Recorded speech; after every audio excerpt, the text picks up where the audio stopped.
بسم الله والصلاة والسلام على رسول الله. اللهم صل وسلم وبارك على سيدنا محمد وعلى آله وصحبه وسلم. يوم جديد وروتين جديد وطاقة إيجابية جديدة يا حبايبي. حبايبي متابعيني دايما مشرفين ومنورنا في قناتي. يا رب ما تحرم من دعمكم لنا أبدا يا رب. تعال النهارده ما نشوف هنعمل بيتزاية جميلة، لسه من زمان ما عملناش بيتزا، قلنا نعمل النهارده بيتزاية جميلة كده. ما شاء الله جميلة جدا، شوف الشكل والجمال، شوف الطعامة حلوة أوي أوي أوي، هتعجبكم بالطريقة دي. وكلها حاجات موجودة عندك في البيت، شوية لانشون فايضين، شوية جبنة رومي، حبة موزاريلا، بصوا زيتونتين، مش عارفة بتلمي بواقي التلاجة كده وبتعملي ايه ازاي الجميل القمر دي. تعال نقول بسم الله ونصلي على الرسول صلى الله عليه وسلم. مبدئيا كده معانا بولة وفيها كوبايتين دقيق، هننزل عليهم بنص معلقة ملح ومعلقة خميرة وثلاث معلق سكر او معلقتين، وكمان ربع معلقة بيكنج باودر وبيضاية اهي. ماشي، هنقلبهم مع بعض كده. يعني كوبايتين دقيق، نص معلقة ملح، معلقتين سكر، نص معلقة خميرة. كوبايتين دقيق، نص معلقة ملح، معلقة خميرة، معلقتين سكر، بيضاية، ربع معلقة بيكنج باودر. ماشي، وبعد كده حوالي 4 معالق زيت، وهنقلب بقى المواد الجافة دي بالسوائل دي ما شاء الله لحد ما تمتزج بعضها كده. هتحس بقى ان ما شاء الله العجينه طريه معانا كده.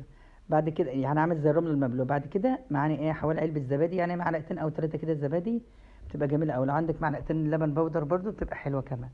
ما شاء الله ده تبقى غنيه، العجينه غنيه كده بالطعم والبيض والزبادي والحاجات دي. طيب هنعجنها عجنه حلوه بقى لحد ما شاء الله. احنا عايزين عجينه مش يابسه، مش تقيله، لا احنا عجينه طريه، بس لينه مش بتلزق.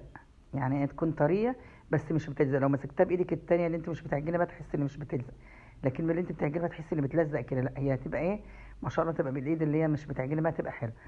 حطينا بقى ودهنا البوله زيت، بس ما دهنتش الوش سطحها من فوق، وغطيتها بكيس بلاستيك كانت هتلزق وانتم شايفين.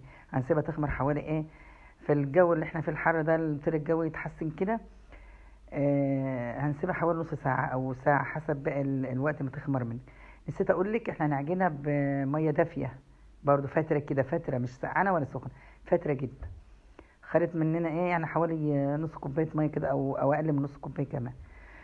لأن حاطين بيض وزبادي وكده. طب بعد كده زي ما انتم شايفين لما خمرت بقى وارتفعت كده هنفضها في الصينية. هندهن دهنة زيت بسيطة عشان ما تتزحلقش مننا، ويبقى واحنا بنفردها دهنة بسيطة كده. وهنفردها زي ما انتم شايفين كده بوسع الصينية اللي هي بتاعتنا دي. صينية 30، يعني كوبايتين دقيق اخدوا صينية 30. بعد كده الصلصة يا حبايبي كلنا نعرف نعملها. معلقتين يعني حوالي 6 قراص طماطم كده، او حسب الفطرة بتاع البيتزاية بتاعتك. بنحطهم على النار معاهم ورقة لوري، مع فصين توم، وبعد كده معلقتين زيت، وبنحطها على النار. الطماطم بنسيبها سالمة، بنحطها على النار لحد ما تستوي كده في المية والسوائل بتاعتها. وبعد كده بنضربها في الكب او في الخلاط، بنصفيها، بنسيبها لما تتسبك وبتتقل، وبندهن بقى وش البيتزا. بعد كده يا حبيبي عندنا الجبنه الموتزاريلا، هنفردها اول حاجه ورا الصلصه. نسيت اقول لكم نخرمها الاول قبل ما نحط الصلصه بالشوكه. بعد كده دهناها بالصلصه. بعد كده الجبنه الموتزاريلا، عندك بقى لانشون، جبنه رومي، حط عليها الموجود عندك. بعد كده غرزنا جبنه بقى بتاع الزيتون ده الاسود والاخضر ده، هنغرزه كده ننزله كده في وسط العجينه ما شاء الله. وبعد كده فلفل الوان بقى، فلفل اخضر، عندنا حتى فلفل الوان اصفر واحمر، وبرده كان عندي بسيط اخضر كده بس مش باين. وبعد كده في الاخر خالص هنحط الجبنه الموتزاريلا بقى الموجوده عندنا، وبشر جبنه رومي الموجود. وهندخلها الفرن زي ما انتم شايفين، احنا لسه بنصورها اهو، لسه ما دخلتش الفرن كده، لسه عجين. هندخلها ما شاء الله تبقى ما شاء الله طالعه بيتزايه جميله جدا من بواقي التلاجة. عملنا البيتزايه الحلوه القمر دي. هندخلها الفرن على نار تكون يعني هنولعه حوالي 10 دقايق الاول فوق وتحت. وهنحطها يعني الرف الاوسط قبل الارضيه بتاعه الفرن زي ما انتم شايفين انا بصورها اهو.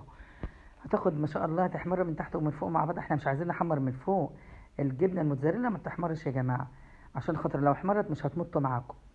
وبعدين تقطعوها وهي سخنه مولع عليها عشان تمط معاكم كده والعيال تفرح بشكلها. انا الصراحه يعني سبتها ما فيش ثواني، يعني بقت تمط كده، وانا لسه مطلعها بمسكها كده بالشوكه كده لقيتها ما شاء الله سايحه وتتمط معاها. اما جيت اقطعها بقى كانت يعني الجبنه الموتزاريلا لو بردت مش بتمط معانا، خلي بالكم. لو عجبكم بقى الفيديو الجميل ده ولفت نظركم اي حاجه فيه كده ولقيتوا حاجه جديده فيه، يا ريت ما تنسوناش في اللايكات الجميله والكومنتات الحلوه. يا رب يديمكم نعمه في حياتي، عشان خاطر القناه كده اتفاعلوا يا حبايبي مع الفيديوهات كده عشان تتحسب لنا مشاهدات حلوه ان شاء الله. يا رب يديمكم نعمه في حياتي. مع السلامه.